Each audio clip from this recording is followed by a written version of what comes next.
You're so kind. Especially after tonight. So.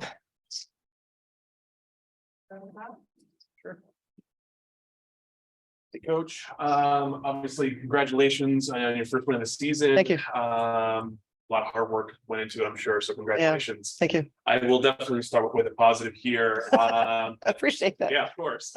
The last set there, was the intention to go to Tiffany Mitchell on that one, or what was your thought process? Yeah, on that play? that's to play we've been running for years. We used to run that for Lindsay Whalen. Actually, if I'm being honest, I got it from Mike Tebow when he used to run it with the Connecticut Sun.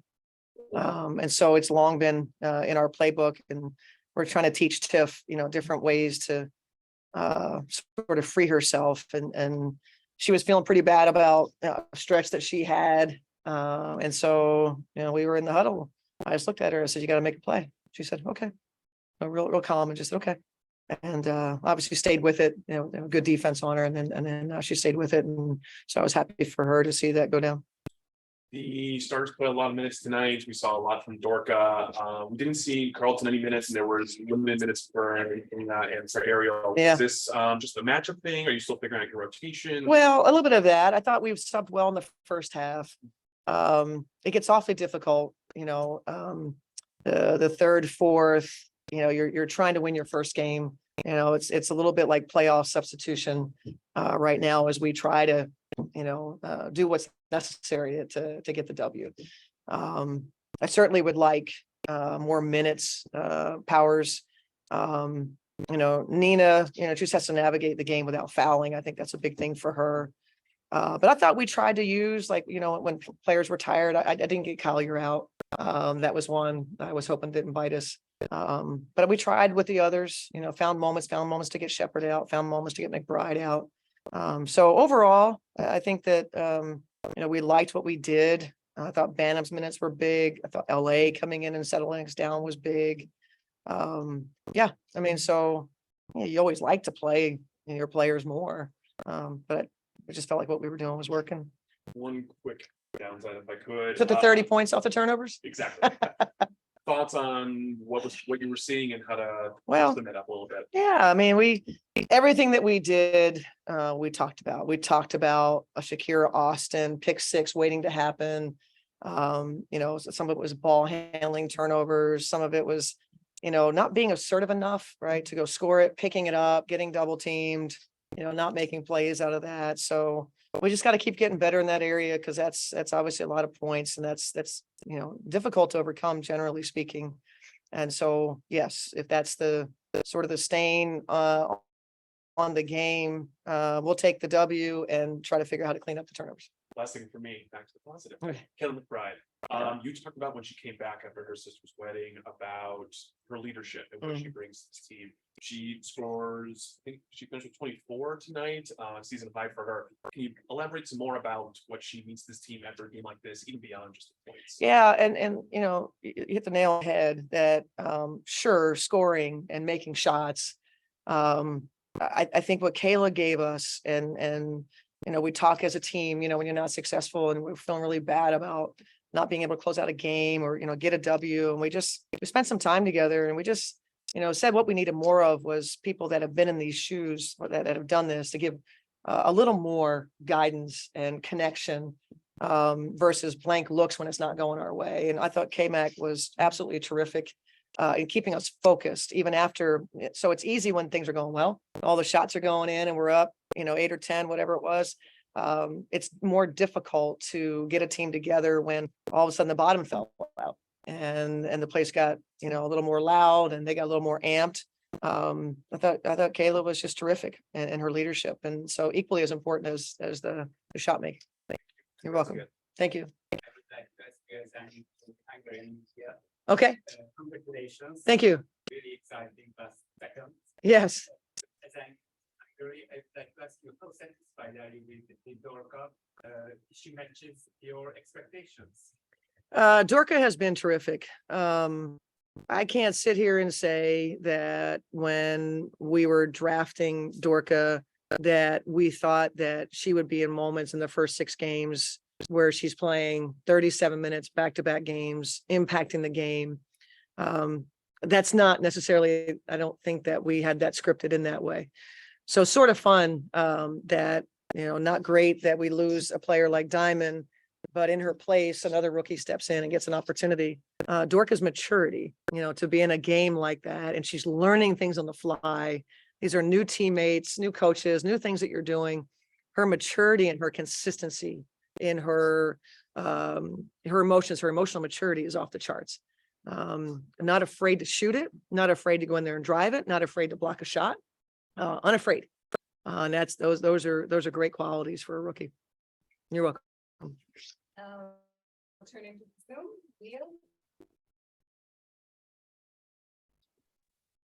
Hey, Coach Reeve, congratulations on the first win here. I want to get your thoughts tonight. So Jessica Shepard hit a number of clutch points late in the game. I think it was 6 points late. How often does she just kind of contribute that on her own, rather you running plays specifically for her? Can you speak about that? Yeah, we probably ran one play for Jess tonight. That was it. We like to match up for her to get on the block. Jess knows that, she certainly is a fine facilitator, but she knows what we want her to do. When they're all worried about everybody else and they think that they treat Jess like she's not a scorer, she goes in there and we probably get mad at her a couple of times for not shooting it. But I'd say overall, I mean, she's had, of all the players, had the most consistent start to the season and playing at a high level. And without Jess, it would be Mark on the Zoom. Hey, Cheryl, congrats again on the win. Kind of going off of both those last questions, we saw a stint, I think in the third quarter, of Dorca and Jess playing together in the front court, and it felt like that really clicked and put a run together. I was wondering what you liked from their pairing.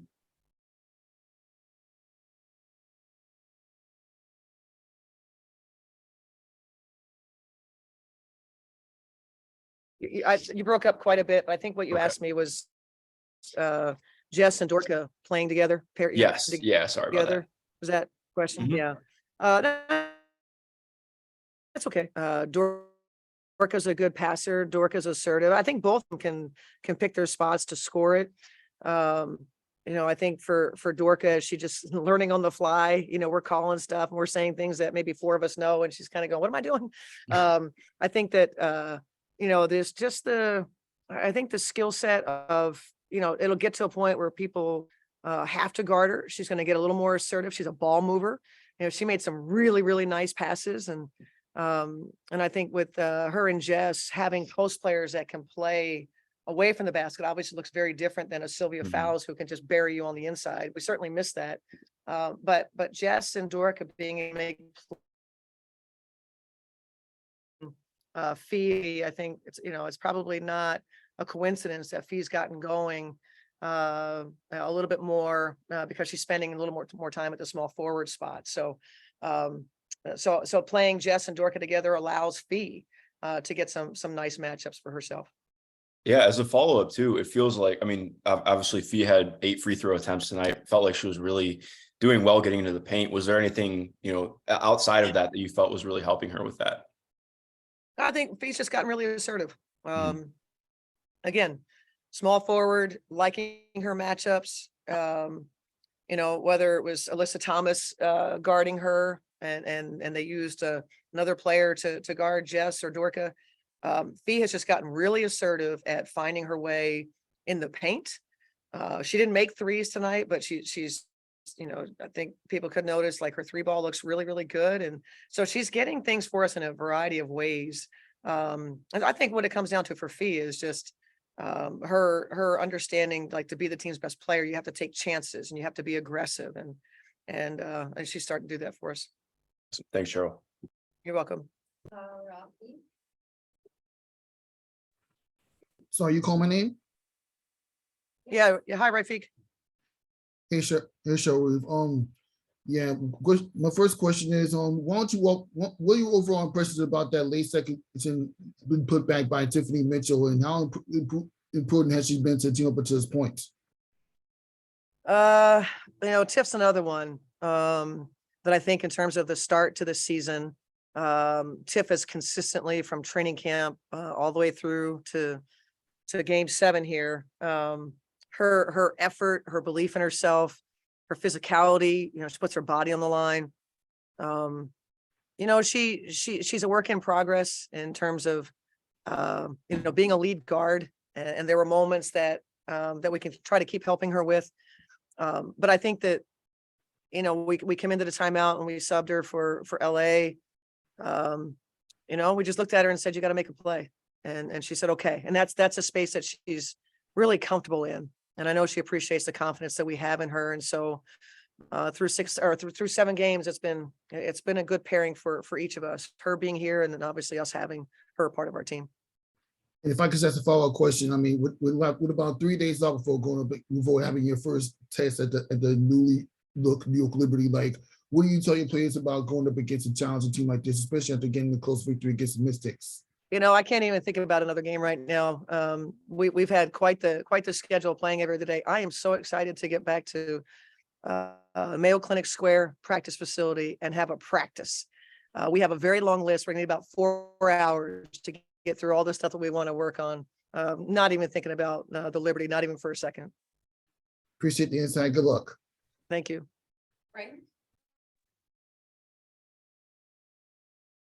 Hey, Cheryl, well, congratulations on the win. You mentioned just having stuff that you need to clean up. But I mean, you've had that in some of the first few games and you haven't been able to come out on top.